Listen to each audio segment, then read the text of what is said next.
international LCI. Sorour Kasmaï est également avec nous. Bonjour Sorour, je rappelle que vous êtes écrivaine franco-iranienne et puis Vincent Crouzet est également avec nous. Bonjour Vincent. Bonjour Quentin. Je rappelle que vous êtes expert en renseignement, ancien espion, écrivain, auteur de ce livre, Le jour où je suis devenu espion, votre autobiographie aux éditions de l'Observatoire. On va prendre donc tout de suite la direction de Washington. On retrouve notre correspondante TF1 LCI, Sonia Dridi. Sonia, ce qui est très intéressant dans cette déclaration cette nuit du président Trump, c'est qu'il avance donc que l'Iran aurait cédé au moins sur cette question du nucléaire. Oui, c'est l'une des questions les plus importantes pour Donald Trump. Il assure que l'Iran s'est engagé à ne pas se doter de l'arme nucléaire. Dans cette interview sur Fox News qu'il a accordée à sa belle-fille, Lara Trump, eh bien, il a notamment déclaré il nous avait tout d'abord dit nous ne développerons pas d'armes nucléaires. J'ai dit bon, que se passerait-il si vous achetiez une arme nucléaire? Et ils ont répondu nous ne développerons pas, nous n'achèterons d'aucune manière une arme. Donc Donald Trump, qui semble obtenir un point important, une satisfaction importante en cas d'accord avec l'Iran, mais selon le New York Times, il aurait renvoyé une nouvelle version à Téhéran en une version où il a davantage de demandes. On n'a pas beaucoup de détails, mais selon Axios, eh bien Donald Trump voudrait renforcer sa position, notamment sur le sort des matériaux nucléaires iraniens. Et on sait que vendredi, lorsqu'il a assuré qu'il allait prendre une décision finale, ce qui n'a pas été le cas, eh bien, il avait notamment écrit dans un message sur son réseau social Truth que l'uranium enrichi iranien devrait être récupéré par les États-Unis puis détruit. Merci beaucoup Sonia Dridi, correspondante TF1 LCI à Washington. C'est pas la première fois que le président Trump s'avance comme ça et nous annonce un quasi-accord, tout du moins sur cette question du nucléaire. Votre analyse de la situation, est-ce que vous pensez, les uns et les autres, que l'Iran peut avoir cédé, peut avoir donné des garanties à Donald Trump, Vincent? Je sais pas, depuis 10 jours, jamais l'Iran ne s'avance sur le terrain du nucléaire, pas à un seul moment. D'ailleurs, depuis 10 jours, aucun des deux camps n'est sur la même longueur d'onde et ne parle de la même chose, ce qui est extrêmement préoccupant. Je rappelle qu'il y a quelques années, Ali Khamenei avait qualifié de crime la possibilité justement de concevoir une arme atomique et de créer, de constituer une arme nucléaire. C'est évidemment de la dissimulation et de la tromperie qui doit se poursuivre. Là, je me tourne vers Sorour. Comment pouvait-il proférer de telles paroles alors que justement ces ingénieurs, ces chercheurs, ces militaires étaient en train justement de développer pleinement le programme nucléaire de l'Iran? Sorour Kasmaï, votre analyse, est-ce que vous pensez que le régime islamique aujourd'hui a donné des garanties formelles à Donald Trump sur cette question du nucléaire? Écoutez, j'en sais rien, mais à l'intérieur de l'Iran, c'est, si vous voulez, l'épicentre du débat encore entre les pour et les contre les négociations. Il y en a, donc il y a l'aile intransigeant, récalcitrant qui reproche à Ghalibaf et l'équipe de négociation d'avoir concédé beaucoup de choses. Alors, qu'est-ce qu'englobe ces beaucoup de choses? On ne sait pas exactement. Il est vrai que c'est un lieu commun pour le régime de dire on est contre l'arme nucléaire. Ça, Vincent l'a évoqué, Khamenei avait fait même une fatwa en disant on a absolument, c'est contre les principes de l'islam, etc. Mais on sait que, au fait, il y a aussi le taqiya, donc ils peuvent dire une chose et faire le contraire.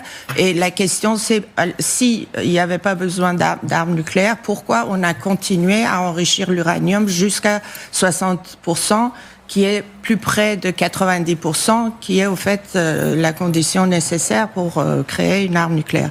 Mais bon, ça c'est un point de la propagande iranienne très très importante. La question c'est qu'on ne sait pas exactement ce qui est. On a eu les 14 points proposés par l'Iran, mais on ne sait pas exactement, parmi lesquels on ne parle pas ni d'uranium ni de oui, l'arme c'est vrai que ça ne fait pas partie de ces points-là. Ça ne faisait pas partie. C'est peut-être la raison pour laquelle Trump s'est cabré par rapport à... Parce que lui aussi, il a une dépression interne qui lui reproche de signer quelque chose de moins bien que l'accord sur le nucléaire signé par Barack Obama. Donc il est aussi quelque part victime de sa propre rhétorique qui disait cet accord était nul, etc. Moi, je veux quelque chose de plus fort. C'est vrai qu'on est dans une sorte de statu quo. On n'a pas beaucoup d'informations. Sur les sites iraniens, on entend tout et son contraire. Pendant un certain temps, la question essentielle, c'était quand même l'ouverture du détroit. C'était là où tout le monde essayait quand même de sortir de la crise qui englobe au fait le monde entier. Mais il paraît qu'on est revenu sur la question du nucléaire. Mais je pense que ça serait assez facile pour le régime de dire OK, nous on veut pas d'armes nucléaires et le mettre dans le sans vraiment y croire. Et vous en avez parlé, s'il y a accord sur le nucléaire, il faut forcément revenir sur ces fameux 440 kilos d'uranium enrichi à 60%, donc en tout cas très proche du seuil pour avoir la bombe atomique. On ne sait toujours pas où se trouvent ces 440 kilos d'uranium. Est-ce qu'ils sont disséminés dans plusieurs sites nucléaires iraniens? Est-ce qu'ils sont enfouis quelque part? Ça voudrait dire, Xavier Giacomoni, est-ce que ça va jusqu'à dire que l'Iran serait capable de céder ce stock d'uranium? Parce qu'on sait que le dire, on ne veut pas enrichir, en tout cas on ne veut pas d'armes nucléaires, c'est une chose. Donner ce stock d'uranium, c'est une autre chose. De ce qu'on comprend aujourd'hui, l'Iran n'est prêt à céder sur rien. Sur rien du tout, même sur la reconnaissance de ne pas vouloir, même pas confirmer la fatwa en fait, parce que l'Iran considère qu'ils sont signataires du TNP. Et donc, il n'y a pas besoin d'en faire plus. Et il n'y a rien à céder aux Américains qui sont allés se mettre dans un bourbier en agressant, ça c'est le point de vue iranien, c'est pas le mien, en agressant leur pays. Donc ils ont à céder sur rien. Je suis pas certain qu'il y ait une ligne de fracture extrêmement importante, d'ailleurs, entre les plus modérés, les plus radicaux. On voit bien que le pouvoir part vers quelque chose d'assez radical quand ils se sont rendus compte que les bombardements américains, finalement, n'avaient pas du tout atteint les buts de guerre recherchés. Du côté de Trump, en revanche, on peut considérer que depuis le 8 avril, il cherche un peu désespérément une solution, une porte de sortie pour mettre fin à cette guerre. Et les propos que vous avez cités tout à l'heure ressemble beaucoup à du wishful thinking en fait. Il leur tend une perche en disant bon allez, s'il vous plaît, saisissez-la parce qu'il faut qu'on en finisse. Là, on va pas continuer comme ça pendant des mois et des mois, voire des années et des années. Or, tout le monde l'a compris, les Iraniens ont pour le moment tout le temps qu'ils veulent, ou du moins le croient-ils. C'est pas forcément aussi simple, mais ils le croient, ça c'est une évidence. Trump, lui, s'impatiente de plus en plus, et plus son ministre de la guerre, comme il veut se faire appeler, Pete Hegseth, rappelle que le président est extrêmement patient, plus en fait, il est extrêmement impatient. Et vous l'avez dit. Juste un mot sur le temps. Oui, je ne pense pas que le régime iranien ait beaucoup de temps non plus.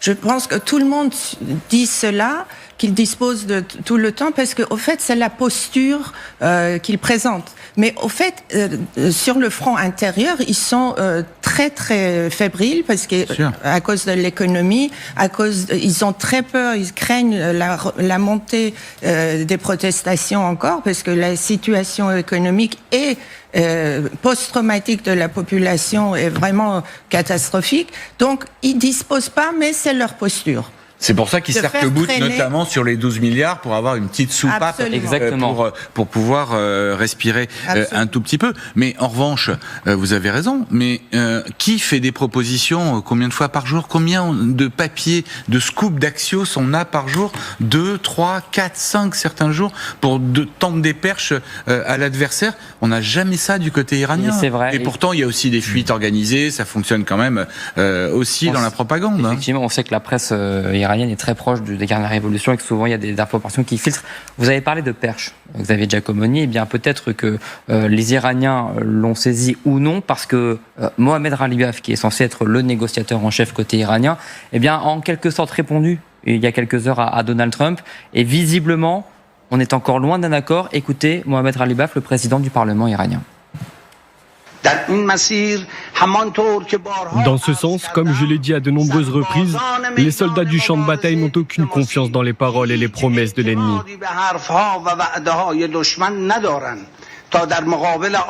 Tant que nous ne serons pas sûrs d'avoir obtenu les droits du peuple iranien, nous n'approuverons aucun accord.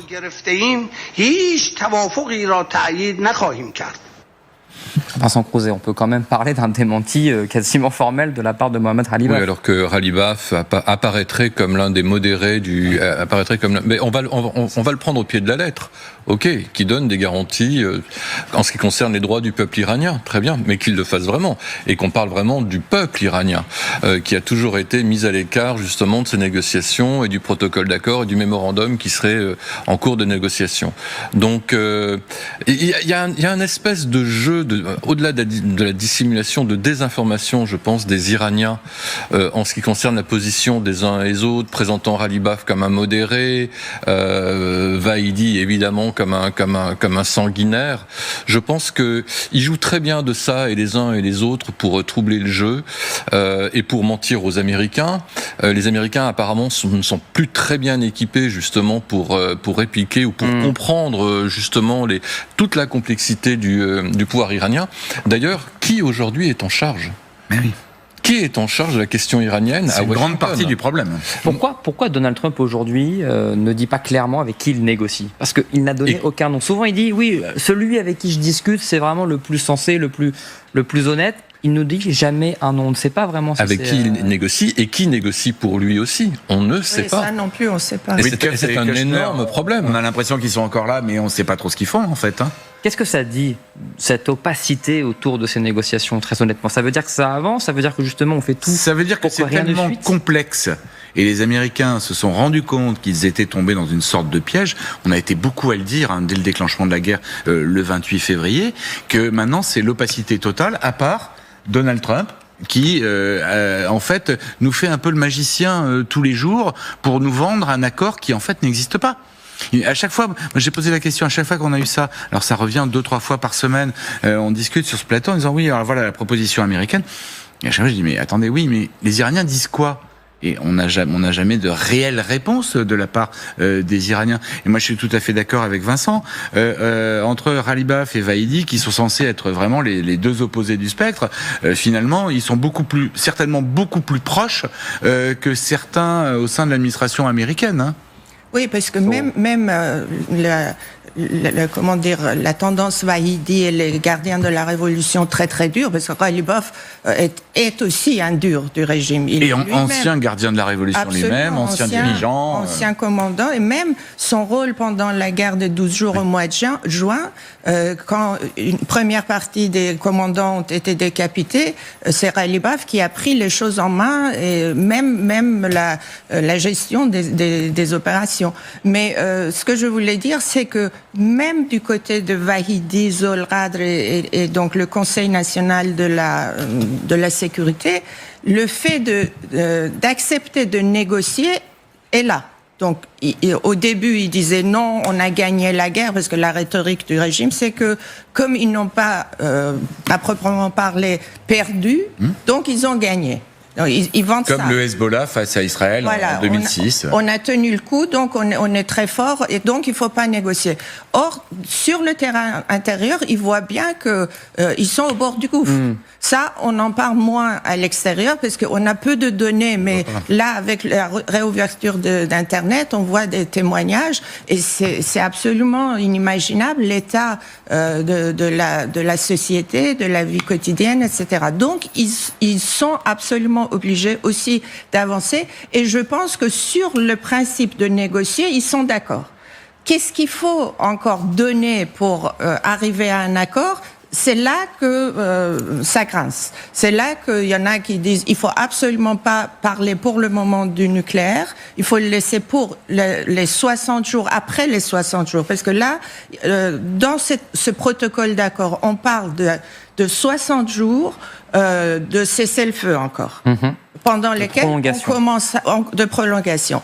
Les 30 premiers jours, l'Iran déminerait le détroit. Donc tout ça, c'est aussi, ils essayent de séquencer un petit peu ces 60 jours. Et après, on entre dans le dur du sujet, ça veut dire le nucléaire. Or, il paraît que Trump veut tout de suite maintenant inclure la question du nucléaire, ne serait-ce qu'un accord verbal disant oui, on prend... Mais pourquoi l'Iran aujourd'hui fait monter les enchères, entre guillemets, ou fait durer? C'est parce qu'ils n'ont pas l'envie profonde de lâcher la bombe nucléaire? Ils peuvent pas tout de suite dire oui, on va lâcher l'uranium et tout, parce qu'ils ont quand même leur base qui est chauffée à blanc contre les États-Unis, etc. C'est un peu comme la base MAGA aux États-Unis. Donc ils peuvent pas céder tout de suite. Donc bon, on va voir qu'est-ce qu'ils vont encore sortir, parce que c'est des rusés, ils savent négocier. Il y a deux aspects dans la question. Il y a réaffirmer formellement aux yeux du monde dans un accord avec les États-Unis que l'Iran ne cherchera plus jamais